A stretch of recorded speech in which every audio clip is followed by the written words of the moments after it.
한나가 정말 힘들고 어렵게 생활을 하다가 하나님 앞에 구하여 얻은 아들인데 그 아들을 서원한 대로 하나님 앞에 바친다는 거, 예로부터 우리는 여자의 마음은 갈대와 같다, 그런 얘기 많이 듣잖아요. 그런데 한나가 끝까지 하나님 앞에 서원한 대로 그렇게 서원제를 드리고 이 아이를 정말 하나님 앞에 드리는 그런 모습을 보면서 참 믿음이 대단하다. 믿음이라고 하는 것이 대단하다. 그런데 그 대단한 믿음을 보여주기까지 도대체 여기서 무엇을 내가 찾아내야 될까? 그래서 본문을 묵상하는 가운데 이건 한나 혼자 한 게 아니구나 하는 그런 생각이 들었어요. 첫째는 한나가 이렇게 서원을 할 수 있었던 것은 무엇보다도 자기의 아주 단단한 결의가 있었어요. 오늘 말씀에 보니까 매년제와 서원제를 드린다 그랬는데, 매년제는 아마 그 해의 마지막 때, 우리로 얘기하면 송구영신 예배 정도 드리는 거 아닐까 하는 그런 생각을 하게 돼요. 그래서 아주 좋은 그런 제물들을 준비해 가지고 가서 하나님 앞에 한 해 동안 이렇게 지켜주신 것 감사합니다 하면서 제사를 드리는데, 그때는 모든 가족이 다 동참하는 거예요. 모든 가족이 다 동참하는데 한나는 거기서 빠지잖아요. 그죠? 거기서 빠진다고요. 근데 빠지는 이유가 뭐예요? 내가 하나님 앞에 서원한 대로 이 아이에게 집중을 하고, 그리고 이 아이가 젖을 때거든 내가 이 아이를 하나님 앞에 서원한 대로 드리겠다고 그렇게 얘기를 하면서 그 매년제에도 빠지고 있는 것을 볼 수가 있어요. 저는 이 부분을 묵상하면서 그래, 이건 한나가 이렇게 이 아이에게 집중하고 있다고 하는 것을 누구보다도 엘가나에게 보여주고 싶은 거예요.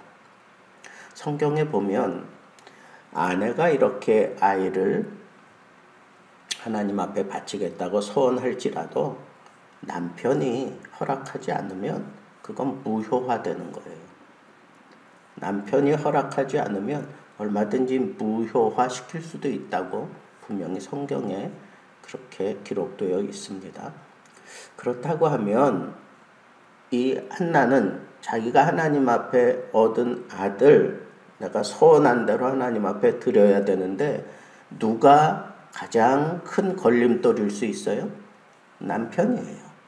사랑하는 남편이라고. 남편이 지금 이 아이를 어떻게 얻은 것을 알잖아요. 그죠?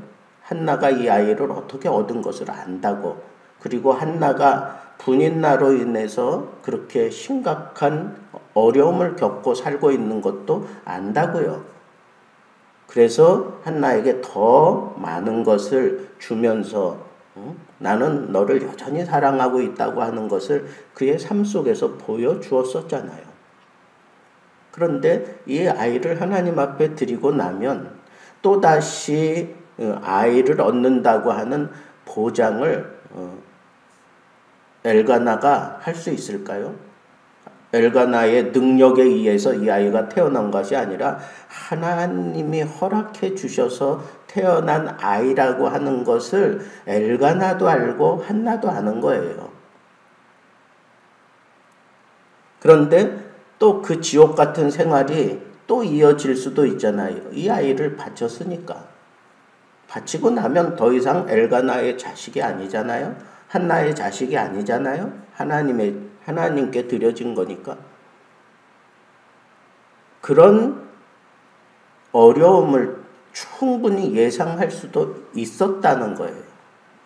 그런 모든 것들을 생각할 때 이 한나는 나는 어떤 상황이 벌어질지라도 이 아이를 내가 하나님 앞에 서원한 대로 이 아이를 반드시 드릴 거다라고 하는 그 결의를 분명하게 하는 모습이 바로 이 매년제에 동참하지 않고 이 아이에게 집중하다가 이 아이가 정상적으로 하나님 앞에 드려질 때가 되면 내가 이 아이를 드리겠습니다 라고 하는 그런 얘기를 했던 거예요.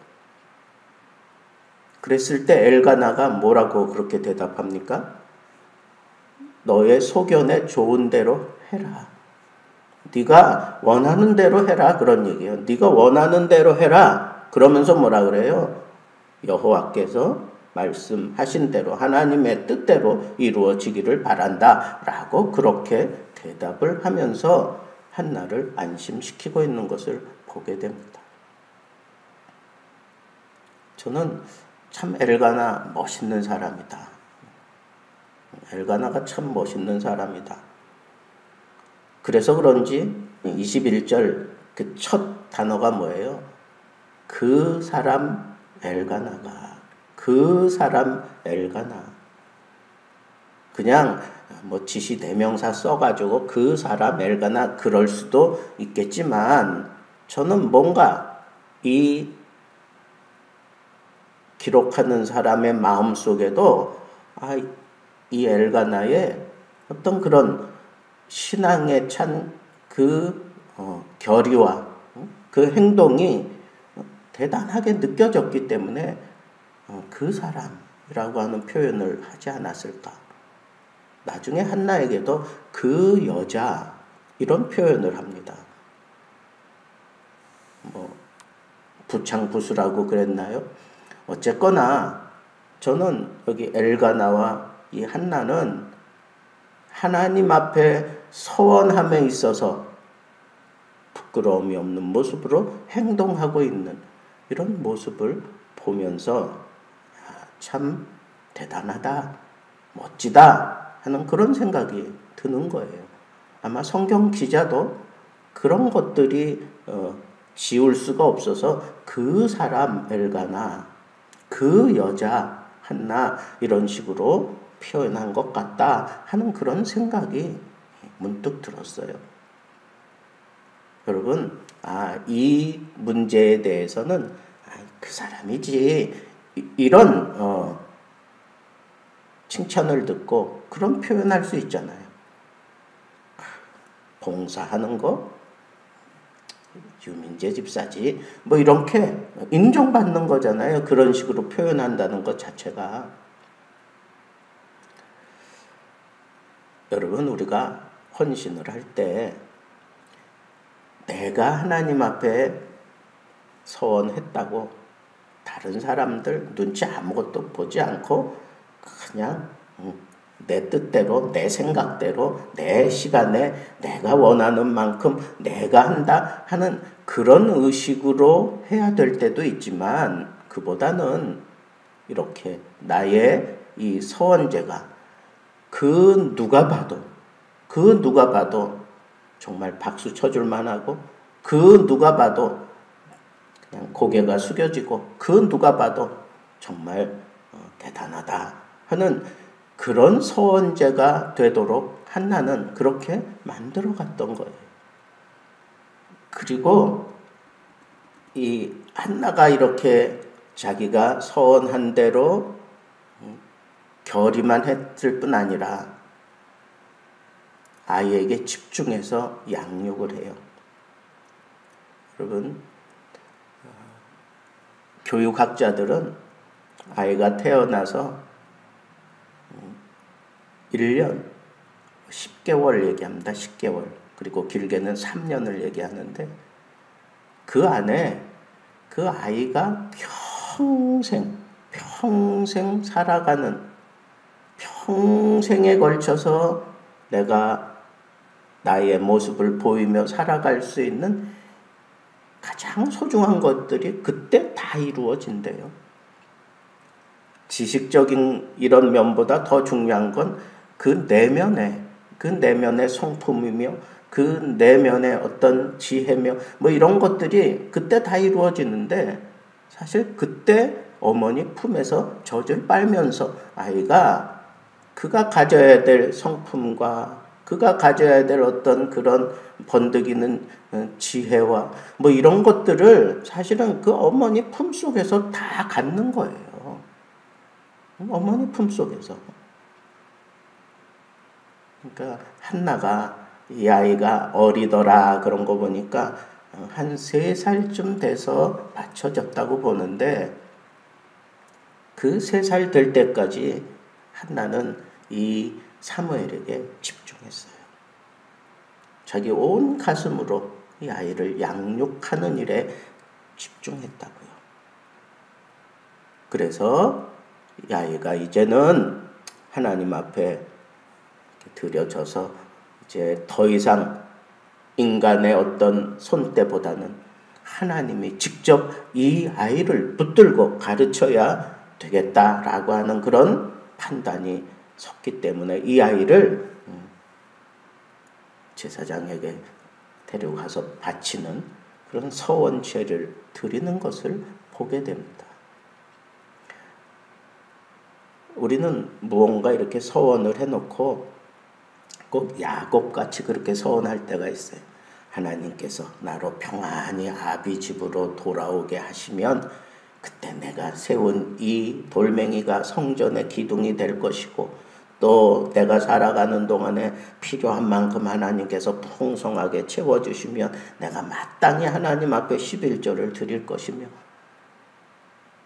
뭐 이렇게 기브 앤 테이크 하는 그런 모습으로 서원하는 그런 야곱의 모습, 우리는 거기서 좀 이렇게 탈피해야 돼요. 한나처럼 하나님이 나에게 이 자식을 주신다면 내가 평생 그 아이의 머리에 삭도를 대지 않겠습니다. 나시린으로 드리겠습니다. 그렇게 서원했으면 그 서원에 걸맞게 그 아이에게 집중하다가 이제는 됐다. 더 이상 이제는 내 손길이 필요 없다라고 딱 결정을 하고 드리잖아요. 우리가 잘 아는 대로 그 당시 엘리가 뭐 탁월한 그런 영성을 소유하고 있는 것도 아닌 거고, 그리고 이 아이가 이 어릴 때 드려지면 그 회막에서 봉사하는 여인들에 의해서 이 아이가 양육되게 될 뿐인데 엄마가 키우는 게 낫겠습니까? 그런 회막에서 봉사하는 여인들이 키우는 게 낫겠습니까? 엄마가 키우는 게 훨씬 낫지요. 부모가 키우는 게 훨씬 낫지요. 그렇지만 한나는 그런 거 생각하지 않았어요. 하나님 것이기 때문에 하나님이 이 아이를 책임진다라고 하는 믿음으로 하나님께 바친 거예요. 하나님께 드린 거라고요. 이게 진정한 서원이에요. 내 손때 묻혀봐야 세상적이고 그리고 정력적이고 그리고 하나님의 말씀을 따라 온전하게 내가 아무리 애를 쓰고 노력한다고 해도 하나님이 기르시는 것보다 낫겠습니까? 하나님이 기르신다고 하는 그런 믿음을 가지고 바칠 수 있는 이 믿음, 이게 바로 한나의 믿음이에요. 이렇게 바칠 수 있었던 그 근거, 하나님이 이 아이를 책임지신다고 하는 이 믿음이 있었기 때문에. 보세요. 그가 뭐라 그럽니까? 내가 이 아이를 위하여 하나님 앞에 구했는데 하나님이 내게 주셨습니다. 그러므로 나도 하나님께 이 아이를 서원한 대로 드리겠습니다. 하나님의 은혜가 아니면 이 아이가 내게 있을 수 없었는데 그때 내가 하나님 앞에 서원한 대로 그러므로 나도 여러분, 헌신은 이렇게 하는 겁니다. 마지막으로 하나님은 반드시 보상해 주신다는 것. 내가 하나님께 받은 것을 그저 하나님 앞에 돌려드린다고 하는 그런 생각으로 드렸을 뿐인데 하나님은 이에 대해서 반드시 보상하실 때 넘치도록 하나님께서 주시는 것을 볼 수가 있단 말입니다. 오늘 그 말씀 우리가 찾아서 읽고 설교를 마치도록 하겠습니다.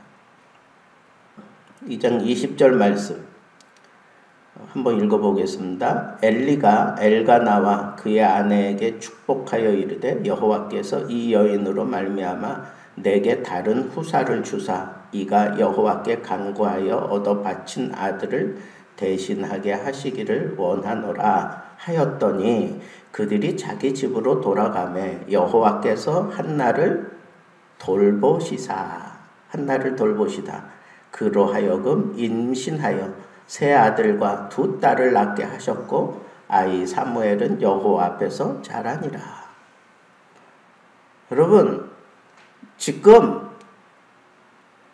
이 한나와 엘가나 그 자식에 대한 또다시 자식이 생길 수 있다라고 하는 그런 확신을 가지고 사무엘을 드린 겁니까?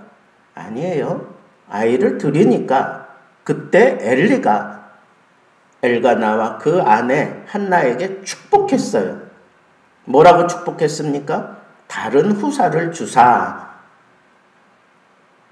여호와께 간구하여 얻어 바친 아들을 대신하게 하시기를 원하노라. 그러면서 엘리가 축복을 했어요. 그리고 난 다음에 그들이 집으로 돌아갔더니 여호와께서 한나를 이번에는 생각해 주신 것 아니라 돌보시사 그랬어요. 돌보시사. 여러분, 우리가 이렇게 하나님 앞에 막 어쩌면 막 떼쓰다가 하나님의 은혜를 잊고 정말 생각해 주셔서 아이를 얻는 그런 수준보다 하나님 앞에 받은 것을 하나님께 드리고 난 이후에 하나님께서는 이제 그들을 돌보시는, 생각하는 정도에서 한 단계 더 올라가서 돌보시는 그런 하나님의 그 손길을 우리는 여기서 볼 수 있단 말이에요. 나는 그저 하나님 앞에 서원한 대로 드렸을 뿐인데 하나님께서는 나에게 제사장을 통하여 축복하시더니 하나님께서 돌보시사 풍성하게 5배나 이렇게 하나님께서 풍성하게 채워주시잖아요. 영적인 수준도 올라가고 하나님이 은혜 베푸시는 그 수준도 더 올라가고 내 앞에는 주렁주렁 열매가 맺어 있는 그 자식들을 보게 되고 이와 같은 놀라운 은혜 하나님 앞에 서원한 대로 결의하고 그리고 모든 사람들에게 다 인정받을 만큼 내가 집중하고 어리지만 하나님 건 줄 알고 하나님 앞에 드리면서 내 손때보다는 하나님이 기르셔야 된다 하는 그런 믿음을 가지고 드렸더니 하나님께서 제사장의 손을 들어 축복하게 하시고 하나님께서는 이 부부에게 돌봐주시는 은혜를 베푸셔서 풍성한 아들 5을 품어안고 살아가게 해주셨다고 하는 이 사실이 시작이 어딥니까? 하나님 앞에 서원한 대로 마땅히 드렸더니 하나님 앞에 멋진 이런 드림의 생활 할 수 있기를 우리 주님의 이름으로 축복합니다. 기도하겠습니다.